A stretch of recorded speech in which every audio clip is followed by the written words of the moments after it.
அதாவது சுத்தி பார்க்கிறதை பொறுத்த வரைக்கும் அது இரண்டு விஷயங்கள் இருக்கிறது. ஒன்னு அந்த சுத்தி பார்க்க போய் அங்க நிறைய பெண்கள் எல்லாம் பார்க்கலாம் என்று ஒரு மார்க்கம் தடுத்திருக்கிற பல விஷயங்கள் சுற்றுலா தலங்கள்ல அனுமதிக்கப்பட்டிருக்கும், சர்வசாதாரணமா கிடைக்கும். அந்த மாதிரியான ஒரு நோக்கத்திலேயும் சுற்றுப்பயணங்கள் அமையலாம். அல்லது ஒரு மன அமைதிக்காக வேண்டி, ஒரு பாடம் படிக்கிறதுக்காக வேண்டி, அல்லாஹ்வுடைய படைப்புகள் என்னென்னலாம் அதிசயங்கள் இருக்கிறது என்று பார்த்து வியப்படைவதற்காக வேண்டி, அதெல்லாம் பார்த்தா வியப்படை மகிழ்ச்சி அடைகிறோம்.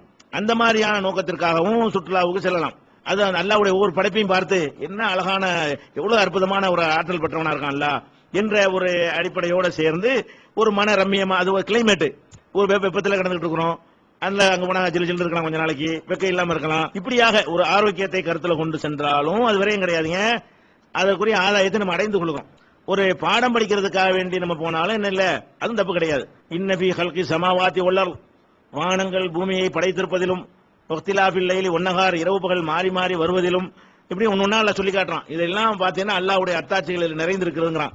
அப்ப இதெல்லாம் போய் பார்த்தா தானே தெரியும். இதெல்லாம் போய் பார்க்கிறோம், கொடைக்கானலை பார்க்கிறோம், ஊட்டியை பார்க்கிறோம்.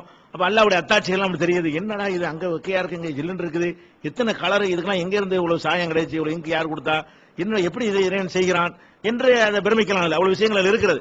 அந்த மாதிரியான ஒரு அடிப்படையில் அதுக்கு ஒரு மன ரம்மியம் கிடைக்குமையானால், அல்லது அதனால ஒரு ஆரோக்கியம் கிடைக்குமையானால், அதனால இறைவனுடைய வல்லமையை இன்னும் கொஞ்சம் நன்றாக புரிந்து கொள்வதற்கு வாய்ப்பு இருக்குமையானால், அதுக்கு செலவழிக்கிறதெல்லாம் எதுல வராது, வீண் விரயத்தில் வராது. அதே நேரத்தில் பாதி சுற்றுலா எப்படி இருக்குன்னு கேட்டா, அதாவது ஆணும் பெண்ணும் கலந்து உறவாடுவது, குளிக்கிறது, போய் பப்ளிக் இடத்துல போய் என்ன செய்யறது, பெண்கள் குளிக்கிறது, ஆண்கள் பார்க்கிறது, இந்த நீர் விளையாட்டுகள்லாம் அதிகமான சுற்றுலா தலங்களில் வைத்திருக்கிறார்கள். அதை செய்வது, அங்க போனவன பொது இடத்துக்கு போன ஆடை குறை போட எல்லாத்தையும் நடந்து கொள்வது, இப்படி எல்லாம் இருக்குமேயானால் அது விரயத்திலையும் சேரும், ஏராளமான பாவங்களையும் போய் சேர்ந்து விடும். அப்படி இல்லாம மார்க்கத்தின் நெறிமுறையை தவறிவிடாத வகையில் நம்ம போய் ஒரு குளிர்ச்சியான இடத்துக்கு, ஆரோக்கியமான இடத்துக்கு, சுத்தமான காத்து உள்ள இடத்துக்கு, பார்த்தாலே பரவசத்தை ஏற்படுத்தக்கூடிய இடத்திற்கு நம்ம போயிட்டு வரோமே, ஆனால் அதனுடைய நன்மையை நம்ம அடைந்து விட்ட காரணத்தினால் விரயமில்லை. இந்த ஒரு லிமிட்டை விளங்கி நம்ம என்ன செய்யணும், வீண் விரயத்தை புரிஞ்சு கொள்ள வேண்டும்.